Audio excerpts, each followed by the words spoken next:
la entidad emita su decisión y le dice, contratista, acá está, te otorgo 20 días de ampliación de plazo, ¿no?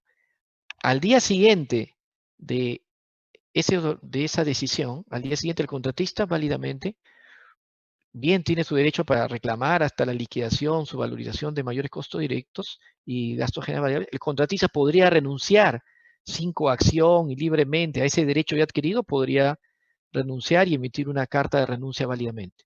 Pero una carta a futuro, antes que le den la ampliación de plazo o en la misma decisión o resolución que se le otorga la ampliación de plazo, ojo que para dar en ley de contrataciones no es necesaria una resolución, ¿no?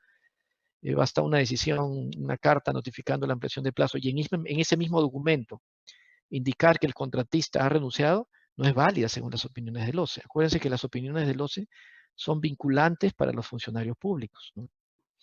Y respecto al gasto contractual, al gasto general variable contractual, al que se ha pactado en el contrato, hay que tener en cuenta que estos gastos generales variables contractuales en contratos, en la metodología de pago, en las valorizaciones de la ley de contrataciones es pagar un porcentaje de acuerdo al avance del costo directo. Esa es la metodología de pago. Pero hay que tener en cuenta que finalmente el concepto es que el gasto general variable es directamente proporcional y tiene como única referencia el tiempo.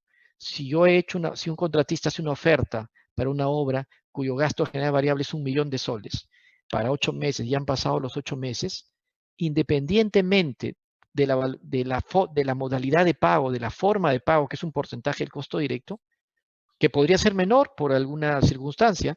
Imagínense una obra a precios unitarios, donde al final de la obra se tiene un menor metrado, ¿no? Se tiene un menor metrado. Como la metodología de pago es un porcentaje del costo directo, el, el, pongamos una obra suma alzada, que es más claro, ¿no? Como la metodología de pago es un porcentaje del costo directo, al contratista se le va a pagar un valor menor cuando se termine la obra, ¿no? Sin embargo, a suma alzada, él ha pactado un monto total de gasto general variable contractual y seguramente eso va a ser reclamado por el contratista.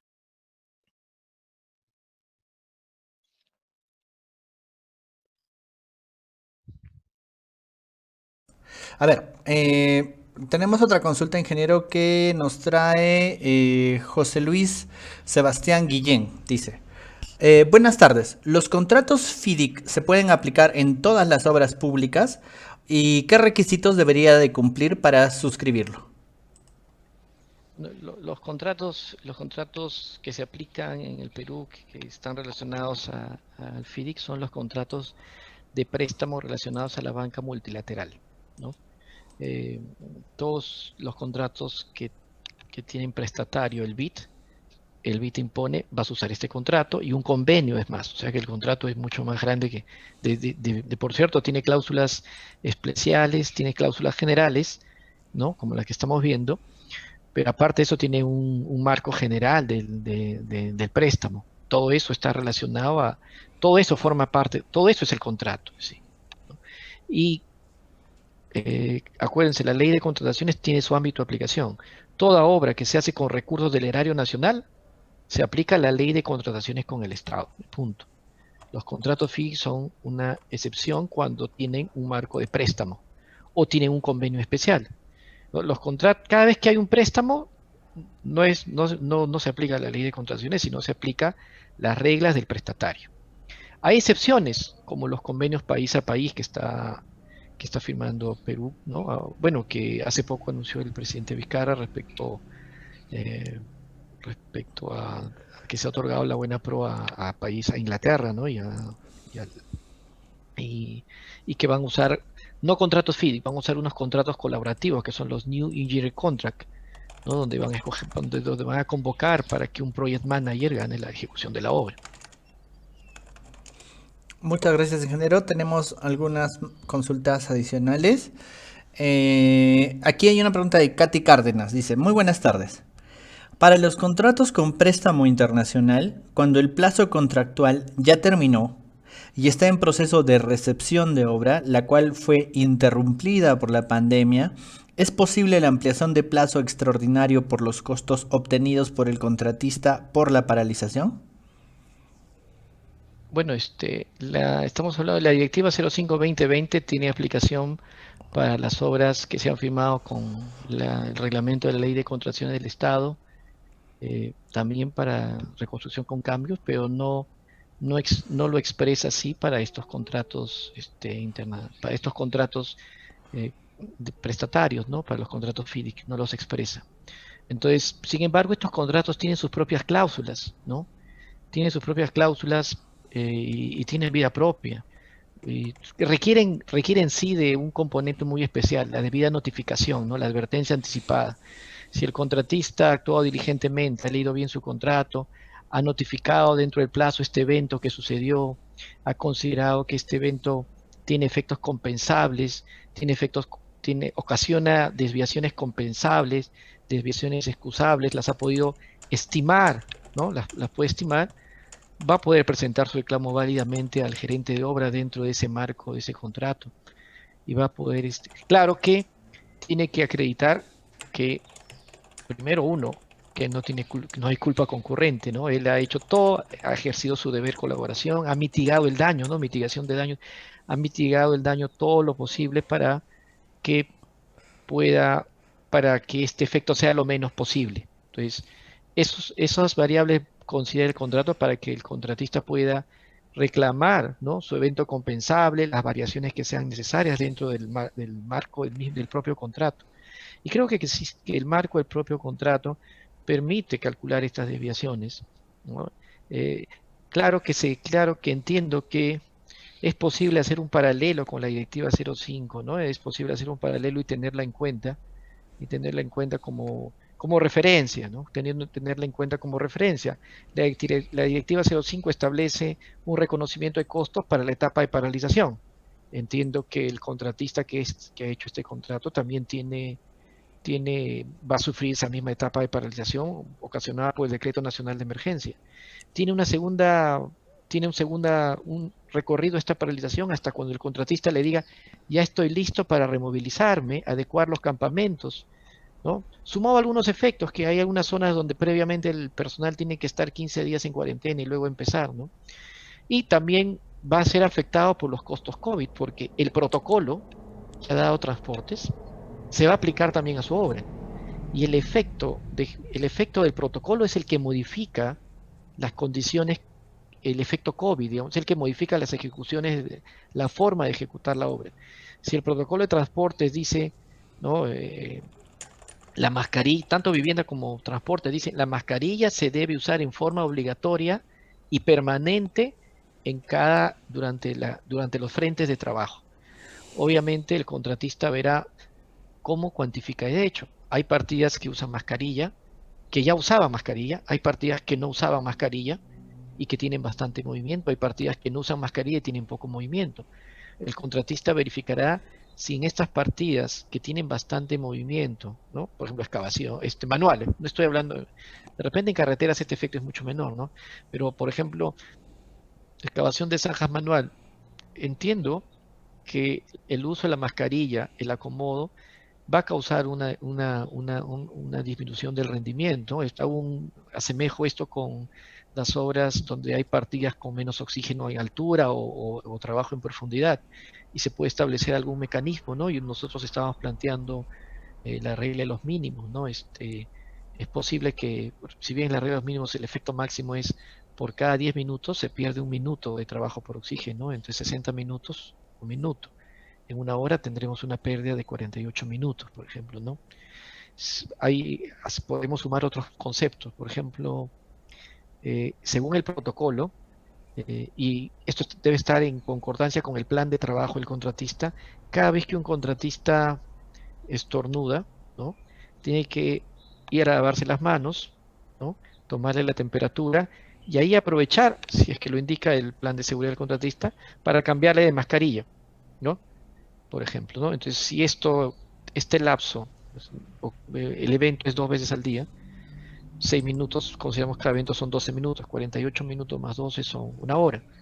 Entonces, digamos que si una partida tendría un rendimiento de 15 metros cúbicos por día, habría que afectar estos 15 metros cúbicos por día por ese tiempo que se pierde, ¿no?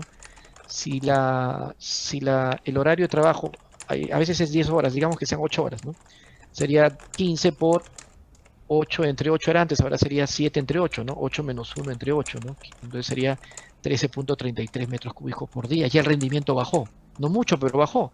Y esa afectación de ese rendimiento es lo que se va a considerar, o se ha considerado ya para las solicitudes de ampliación de plazo que pueda presentar el contratista y también servirá para cuantificar el nuevo costo. Entonces el contratista con sus ingenieros verificarán y tendrán que demostrar en forma justificada el impacto en estos rendimientos. Muchas gracias, ingeniero.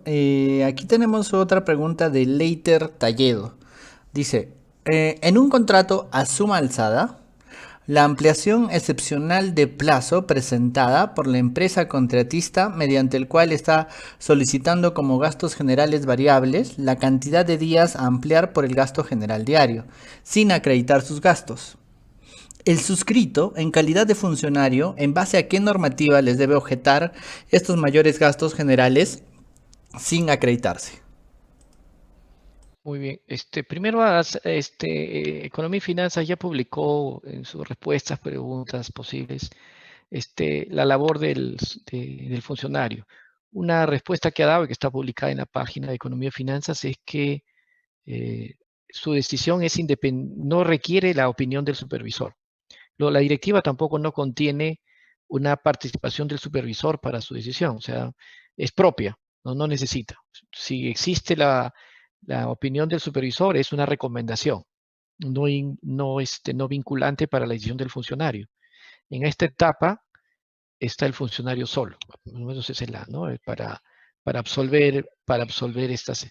Pero la directiva dice que debe ser justificado, ¿no? Que debe ser justificado. Y en eso hay que tener en cuenta que cada etapa la ampliación de plazo presentada por el contratista son 3 etapas, ¿no?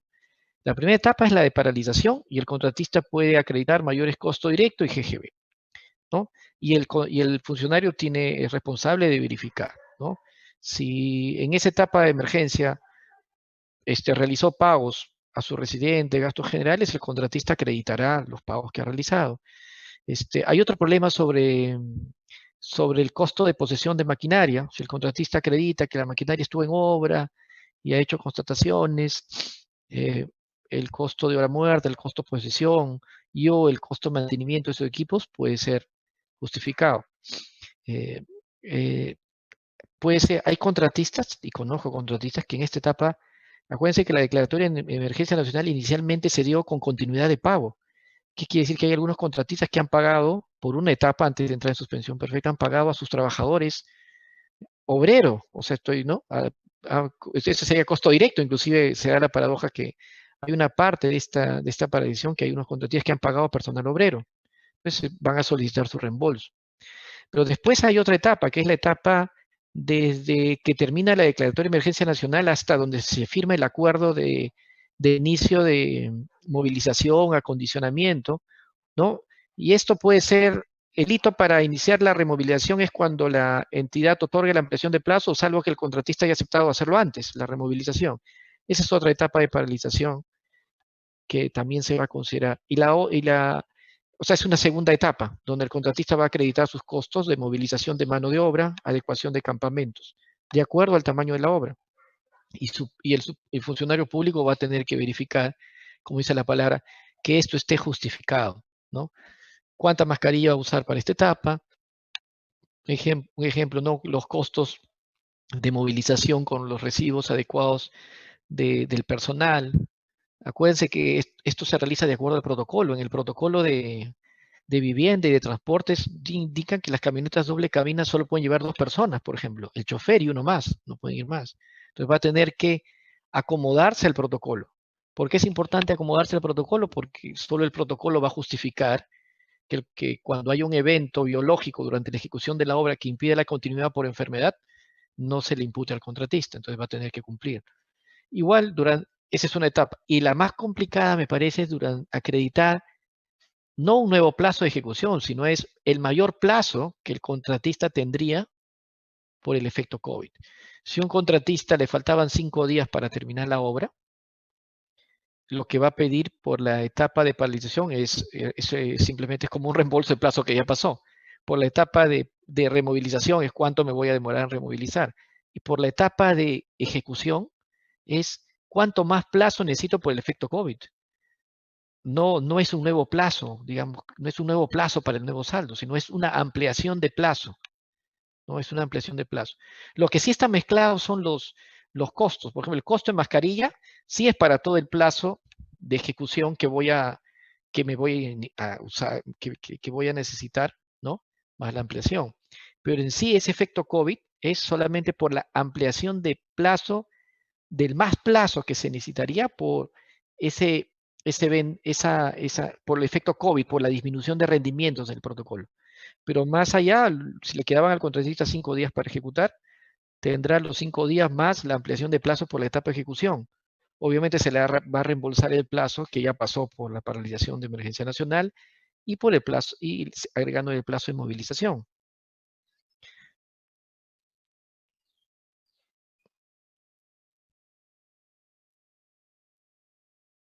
Tenemos un par de consultas más para que no nos quite mucho tiempo ya. Le transmito los saludos y las felicitaciones de todo nuestro público que ha estado muy atento a su charla, a su ponencia. Y les leo un par más de preguntas, ¿sí?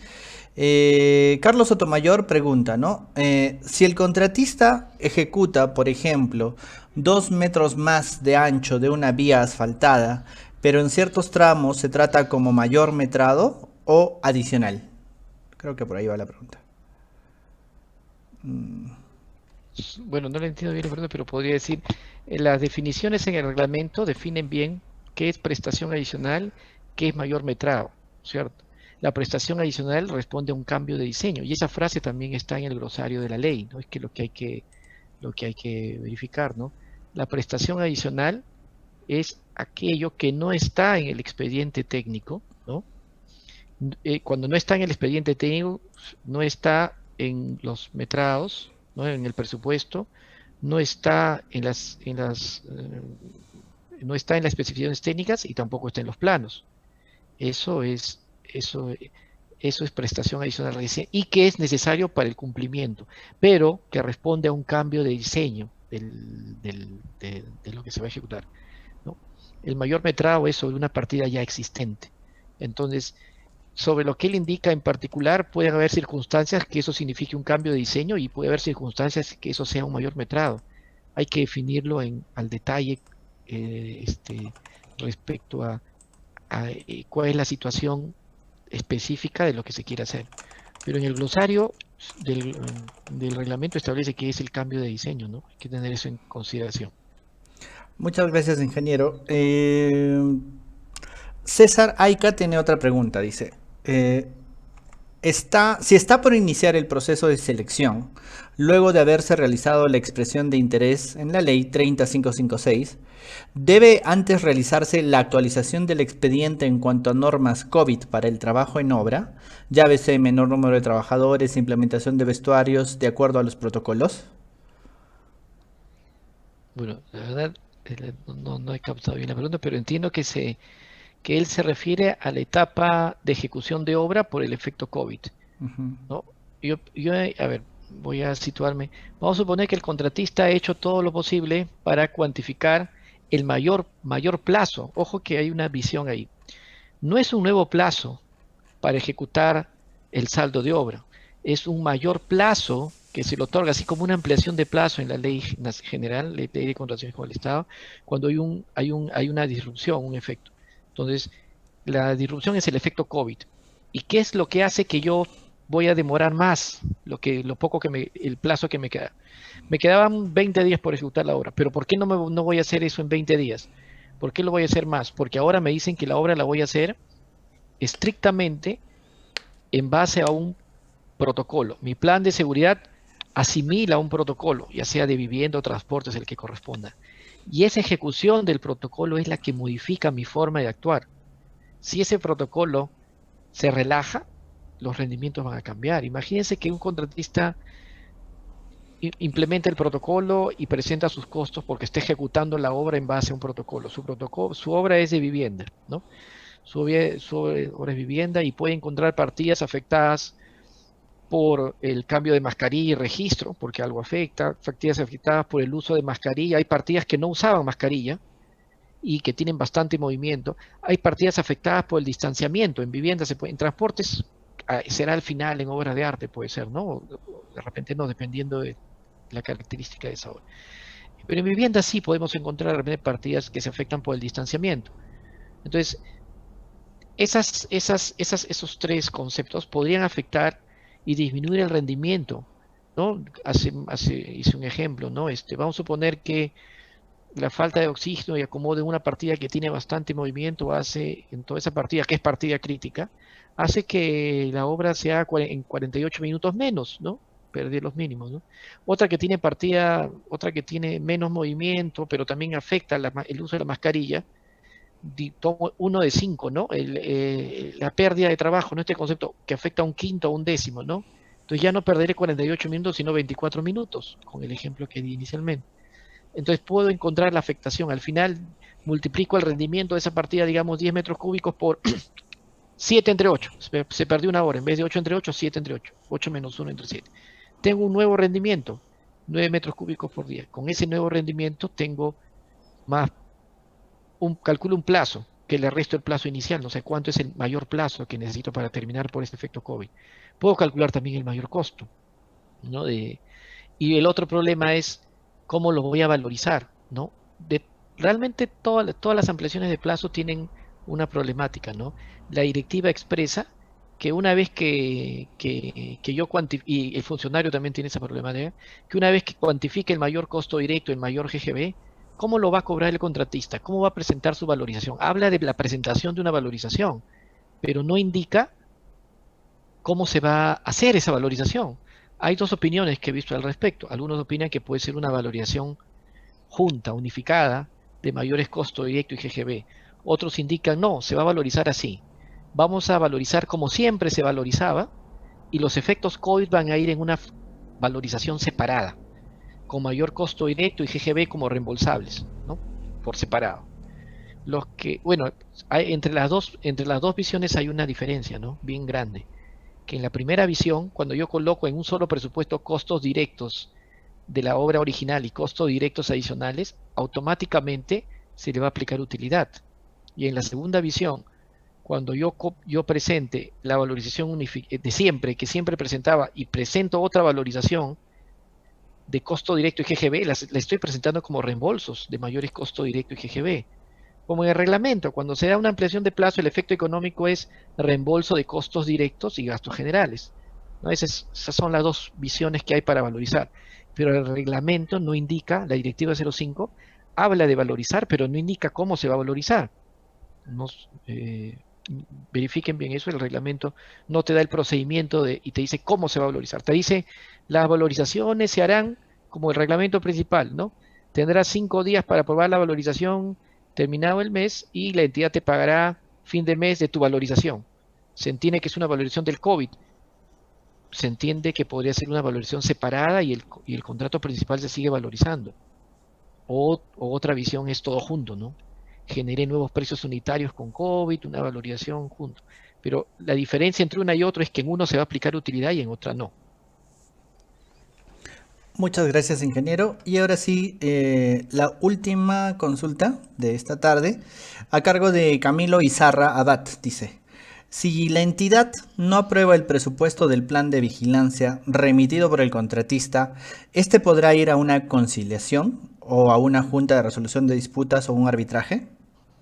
Justamente la recomendación, y esperamos que salga un decreto supremo, un reglamento que permita que las partes pacten una junta de resolución de disputas en los contratos ya suscritos con el decreto supremo 350. Está claro que para el decreto supremo 344 sí es posible, porque ahí mismo indica que una vez iniciada la obra se pueden pactar juntas de resolución de disputas y está fortalecido por una opinión del OCE. Pero aquellos contratos que fueron firmados por el decreto supremo 350, su modificatoria 056, en esos reglamentos indicaba que la JRD debía empezar antes del inicio de las obras, ¿no? Y en el decreto legislativo 1017 ni siquiera contemplaba la JRD. Entonces entiendo que esos contratos van a, si quieren pactar y decir una solución a esta problemática es una justicia rápida, una justicia de primera instancia que resuelva nuestro problema en 8 semanas, 9 semanas, si quieren pactar, de repente van a tener un problema, el contrato, en algunos casos. En otros casos sí podrán pactarlo. Los que están firmados bajo el Decreto Supremo 344 no tienen problemas. La misma directiva lo indica, ¿no? Ante la negativa de la entidad, se aplica temporalmente lo de la entidad, siempre que lo exprese debidamente justificado y exponga sus razones por qué no lo negó. Y el contratista, mientras tanto, mientras se aplica temporalmente lo que indica la entidad, podría ir a un medio de resolución de conflictos, que puede ser conciliación, junta de resolución de disputas y arbitraje. La conciliación puede no resultar, entonces tendría su camino para la JRD. Entonces, pero si está pactada la JRD, de frente va la JRD, por si acaso. Entonces, entiendo que una solución a esta problemática que puede garantizar y puede dar seguridad a las partes de una continuidad de la obra, donde tengamos una justicia rápida, ¿no? Una decisión rápida, 9 semanas en promedio, como ustedes han visto, será posible siempre que haya un marco seguro para que pueda adoptarse esta JRD. Por ahora, el marco seguro es solamente en los decretos supremos 344.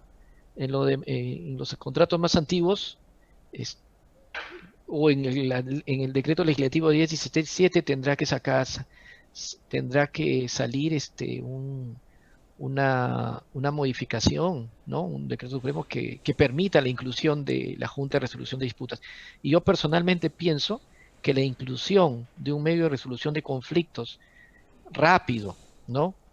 Que tiene la característica de ser preventivo, consultivo y decisorio, es hoy día más que necesario para resolver el problema de la continuidad de la obra frente a los posibles conflictos que puedan surgir ante la negativa del funcionario o ante la presentación de solicitudes de ampliación de plazo y mayores costos no justificados por el poco tiempo que tenía el contratista, o porque el contratista no lo justificó, o porque simplemente puso cálculos muy equivocados, estimaciones muy altas, ¿no? Hicieron que, y la entidad en el tiempo que tuvo no pudo hallar el monto total y tuvo que negarlo. Frente a estas posibilidades de conflictos que ponen en peligro la continuidad de la obra, una solución a esto sería medios de resolución de conflictos como la Junta de Resolución de Disputas. Ingeniero, muchas gracias por sus respuestas. Tenemos una pregunta que me parece muy interesante, se la leo para que la resolvamos cortita. Marco Antonio Ríos dice, en los contratos NEC, la supervisión ocupa un lugar secundario, viendo solo la calidad. En los contratos FIDIC es igual. ¿Cuál es su opinión al respecto? Claro, en los contratos FIDIC no es parecido, no es igual que los contratos NEC. Necesariamente en los contratos FIDIC tiene una diferencia en los contratos NEC, donde sí podríamos decir lo que tú dices es la aplicación de los contratos colaborativos. En los contratos NEC podríamos decir que son contratos modernos, por eso es New Digital Contract. Lo que se contrata no es al ejecutor de la obra, se contrata a un project manager que administra, ¿no? Que contrata a los que van a ejecutar la obra, ¿no? Y él es el que supervisa, digamos que la supervisión principal es del mismo project manager. Claro que hay un supervisor externo, pero es un supervisor externo que no tiene facultades invasivas de paralizar la obra, ¿no? Es una supervisión especial. Pero esa es la característica de los contratos NEC, es una característica. Puede ser que alguien la critique y diga, eso no estamos preparados para ese nuevo contrato. Puede ser que tengan sus críticas o distractores, pero esa es la característica de los contratos colaborativos. Los contratos FIDIC en algunos casos son parecidos, pero en la mayoría de casos tiene una supervisión externa para hacer la salvedad a tu pregunta. Ingeniero, muchas gracias por su respuesta. Y ahora sí, invitamos al ingeniero Benito Román a que dé la despedida y los anuncios finales del caso, sin antes felicitarlo, ingeniero, por su excelente exposición, y reciba las felicitaciones en los comentarios de Facebook y de YouTube de nuestros participantes al seminario. Adelante, ingeniero Benito. Cristian, ¿me escuchas, Cristian? Sí, adelante, adelante. Ya. Agradecemos al ingeniero Reiner Absalón Solís Villanueva por su excelente exposición, ¿no?, sobre el contenido del tema, sobre la solución de controversias en contratos de obras financiadas por préstamos extranjeros. Como podemos ver, ya dentro del Perú se está implantando en las obras más de 20 millones, ya es obligatorio la Junta de Resolución de Disputas, ¿no? Es por la cual indico a los oyentes y a los que ya el Colegio de Ingenieros está capacitando a los miembros, los nuevos miembros de la Junta de Resolución de Disputas. También queda claro, por ejemplo, el uso del cuaderno de obra. Sinceramente, hay compañeros que no le toman mucha importancia. Qué importante es la aplicación del cuaderno de obra, ¿no?, desde su inicio para plantear, por ejemplo, ampliaciones de plazo, adicionales. Tiene toda una metodología, no es solamente asentar diariamente y ya salí, ¿no? Eso estamos mal, ¿no? Por eso que siempre, nosotros es por la cual estamos solicitando, como Junta Directiva, la homologación de los profesionales, la homologación constante, porque hay compañeros, con ser ingenieros, ya prácticamente indican, ya prácticamente son conocedores de todo y esas cosas, y tienen trabajo de por vida, ¿no? Y eso, a veces nosotros, en reuniones, hemos planteado muchos temas, ¿no?, muchos temas referentes a estas dificultades que tenemos dentro de nuestro país, ¿no? Es por lo cual ha sido bien explícito y claro de la diferenciación de tipo de contrato.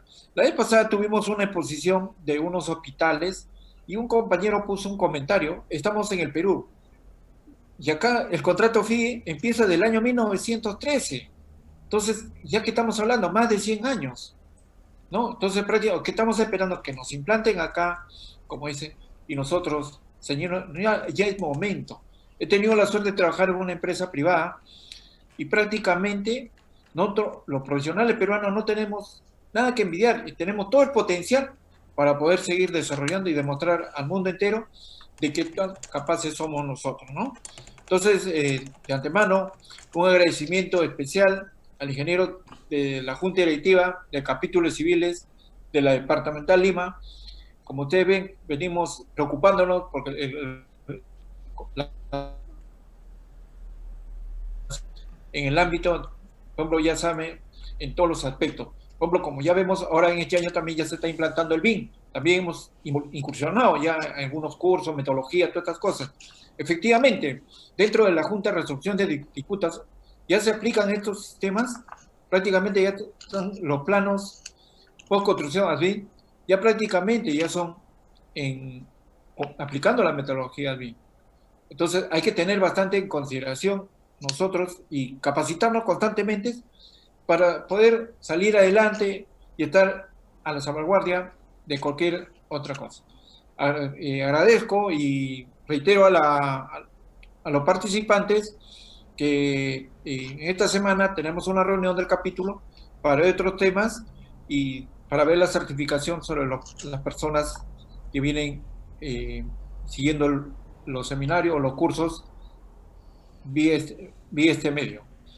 Agradezco, Cristian, y será para otra oportunidad y queda de antemano invitado al ingeniero para una próxima invitación. Muchas gracias, Cristian. Gracias al ingeniero Reiner Solís por esta brillante exposición y al ingeniero Benito Román por la presentación. Este ha sido el seminario virtual Solución de controversias en contratos de obras financiados con préstamos internacionales a cargo del ingeniero Reiner Solís. Muchas gracias a todos por su participación el día de hoy y recordarles que el día de mañana tenemos un tema también muy interesante a las 3 de la tarde, que es el tema de la ampliación del plazo excepcional por COVID-19, temas por resolver, a cargo del ingeniero Walter Vicente Montes. Gracias y muy buenas tardes.